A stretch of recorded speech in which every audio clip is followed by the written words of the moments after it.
Again, I'm Arjun Venkatesan. I'm the Associate Director for Drinking Water Initiatives at the Center. And I'm going to talk about the treatment of PFAS and some of the ongoing work in the Center.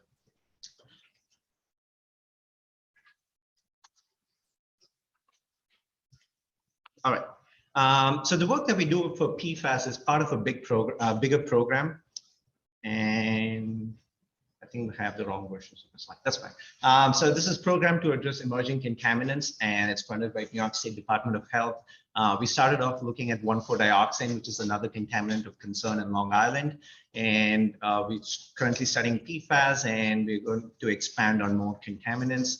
And the overall goal of this program is to look for and assess the feasibility of treating these emerging contaminants, to assess the performance of various technologies in bench scale testing, and also transition them into pilot scale testing to see how feasible they are to treat the contaminated groundwater.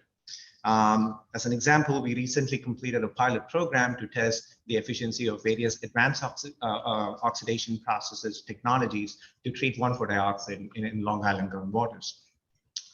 But moving on to the topic of interest now, PFAS. We already saw this map that Carla showed. It's everywhere, it's widespread. Just to reiterate, in some of the states that shows less detection, it's not necessary that PFAS is not there. We haven't really looked into it, and this map is going to have more dots in soon.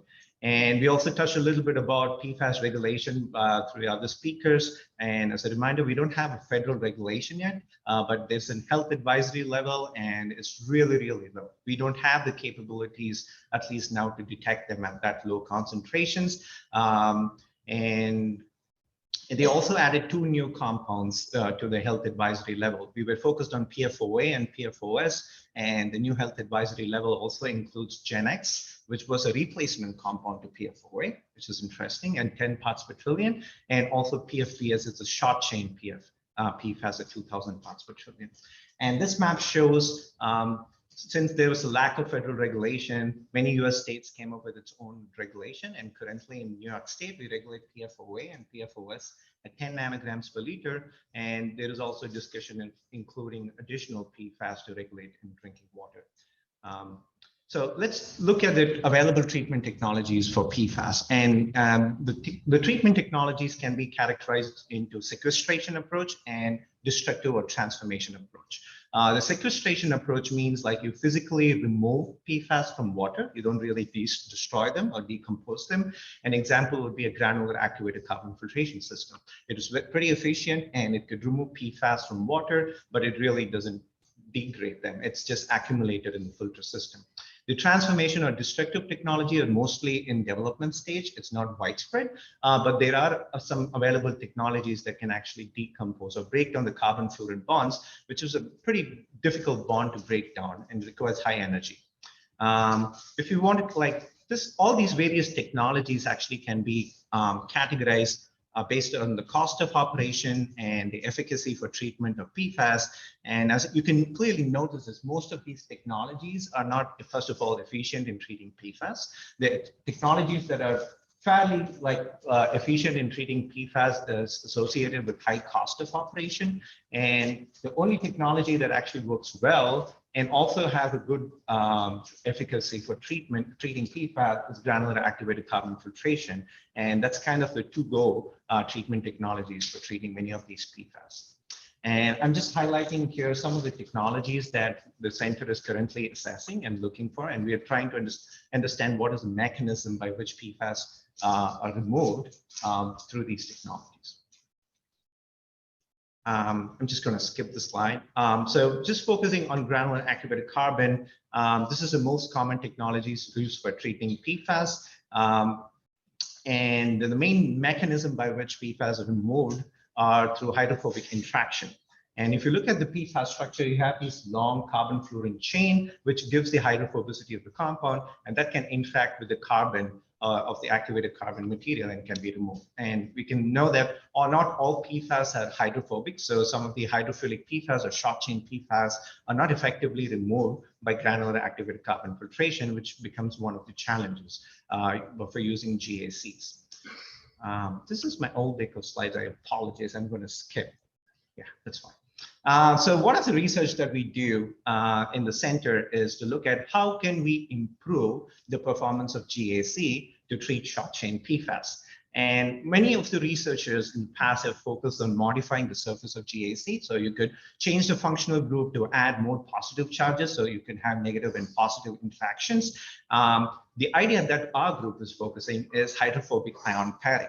What it means is you pretty much combine this hydrophilic PFAS with a more hydrophobic counter ion, and the overall complex is more hydrophobic, and this way you can actually remove them efficiently by GAC. This is not a new approach. This is actually widely used for drug delivery, but this is a kind of an approach that we are applying for treating PFAS using GAC. An example counter ion that we are trying to use in our research is CTAC, which is a quaternary ammonium compound with a C16 carbon chain length. This is a hydrophobic molecule. When it forms a complex with PFAS, the overall molecule is more hydrophobic enough that you could filter it out efficiently. And this is clearly shown through our research. And one of our postdocs is working on this. And these are absorption capacity that we show using batch absorption experiments. And you can see this, the absorption capacity in the presence of CTAC, which is the hydrophobic ion pairing, is significantly increased compared to the absence of CTAC. So interestingly, what we noticed, the absorption capacity for long chain compounds like PFAS kind of dropped in the presence of CTAC, and we are still trying to understand why that might be. It could be because of pore blockage, but we are still trying to do some additional testing of why it's happening. However, we all realize that a flow through, like a batch system, is not representative of actual GAC filtration system. So we also conducted a flow through experiments, which is called a rapid small scale column test. And as you can see, these are the breakthrough curves of various PFAS from the carbon in the presence and absence of CTAC. And you can clearly see the blue curve shows that there's a great improvement in the performance of GAC when you add CTAC. This is because of the formation of hydrophobic ion pairing, and that improved the overall performance of GAC to remove the short chain PFAS, which is actually a challenge. And you can see this is pronounced effect for PFBS breakthrough. Interestingly, we expected PFAS to break through early because our batch absorption experiment showed that it had lower absorption capacity, but we did not observe that in the flow-through system. We did observe like a little breakthrough early in the column stage, but overall the presence of CTAC actually improved the performance of PFAS, the long chain compounds as well. So this clearly has a great potential for using existing GAC system, like existing the life of the carbon material, and also address by efficiently treating short chain PFAS. Another exciting research that we're doing is foam fractionation. And we all must realize PFAS is a surfactant. They tend to accumulate at the air-water interface. And many recent research shows that PFAS are accumulating in like foams, and sea spray aerosols is a very important route of PFAS long-range transportation because it tends to accumulate in these air bubbles. So the idea of foam fractionation is if you introduce air bubbles, you essentially extract PFAS to the top of the column, and then you could be removed. This is being recognized more recently by many researchers. They are applied for high-strength wastewaters. There are some limitations because long-chain compounds are more efficiently removed because they are more surface active. Short-chain compounds are not as effectively removed. So our idea is to study more in detail the mechanistic understanding of this approach. We actually collaborate with Brookhaven National Lab scientist Dr. Benjamin Ocko to study the monolayers of PFAS. So we are trying to look at the thickness, the roughness of the surface to identify conditions, how we could improve the separation using air bubbles. So our experience, this is like a batch setup, like a simple column that's like using air bubbles to extract PFAS. We sample from bottom, middle, and top layer to see how efficiently the bubbles are able to extract PFAS from contaminated water. So in deionized water, without modifying the water matrix, we see like good removal of PFOS starting from 500 parts per trillion, like we observe about 8% removal using air bubbles. But when we do this for short chain compounds in deionized water, you don't see good removal. And that makes sense because these short chain compounds are not as surface active as a long chain compound.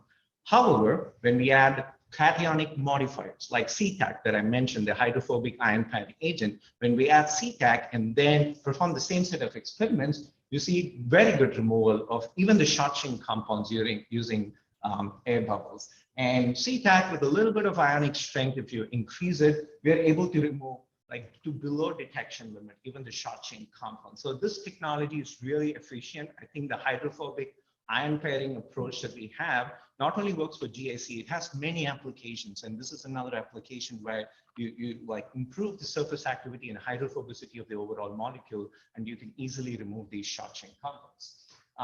And these are the pictures that's showing, like, in the process of CTAC, you generate these kind of foams, which are essentially like, made of mostly CTAC. And this foam provides more surface area for the PFAS molecules to accumulate. So this is efficiently extracting PFAS from contaminated water.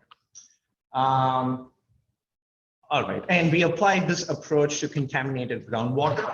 And we saw, like, even in PFAS mixtures, we are able to remove like almost 100% of all these different chain length of PFAS. The only PFAS that showed like less removal was PFBA, which is a short chain compound, but still it showed improved removal compared to any other technology, because PFBA is a very difficult molecule to remove. The third technology that we are currently working is a destructive technology. As I mentioned, it's very difficult to break down PFAS molecule because the bond energy of CF is one of the strongest in the universe. So you really need high energies to break them, the CF bonds. And this is an example. This is a paper that we recently published that looks at the electrical energy per order. This is an engineering term, the amount of energy needed to degrade 90% of the contaminant. As an example, as electron beam, you can see for for all these chemicals that they studied for treatment, PFAS and PFOA should require the highest amount of energy to break down. That makes sense because it has multiple carbon-fluorine bonds and it's really difficult to break them down. The current project that we're working on is a like application of electron beam to treat PFAS. This is a project funded by Department of Energy, and we are collaboratively working with Fermi Accelerator National Lab. And electron beam is actually an advanced oxidation reduction processes. So the water radiolysis reactions creates all these different types of radical species, and these radicals are very efficient in degrading PFAS. And that's what we see in our results. When treating all these different chain lengths of PFAS at alkaline conditions and low dissolved oxygen conditions, the electron beam was very effective in treating most of the PFAS, except for the short chain compounds. But when we increase the energy applied for treatment, we also achieve better removal of these short chain compounds. So what we realized from these experiments is short chain compounds are difficult to even degrade using this, like not only the sequestration approach, even through the electron beam approach, because thermodynamically, the short chain compounds, the carbon-fluorine energy, bond energy is much higher compared to the long chain PFAS. And that's what we theorize to be the reason for difficult removal of short chain compounds. One challenge that we are facing with destructive technology is closing the mass balance. So of course, we are degrading all these PFAS by using electron beam technology, but we're not able to identify the transformation products. We are detecting some short chain PFAS. We're not able to detect fluoride ions due to high detection limit. We did perform total oxidizable precursor assay on the treated samples. There wasn't any difference between before and after oxidation, which suggests that there are no oxidizable precursors or transformation products after electron beam treatment. And we kind of start suspecting that there are like non-oxidizable compounds or volatiles, like volatile organic fluorine that could escape the fluorine after the treatment. So more research is needed. And we're currently collaborating with CARI to do non-target screening to understand what could be potentially be the transformation products using electron beam.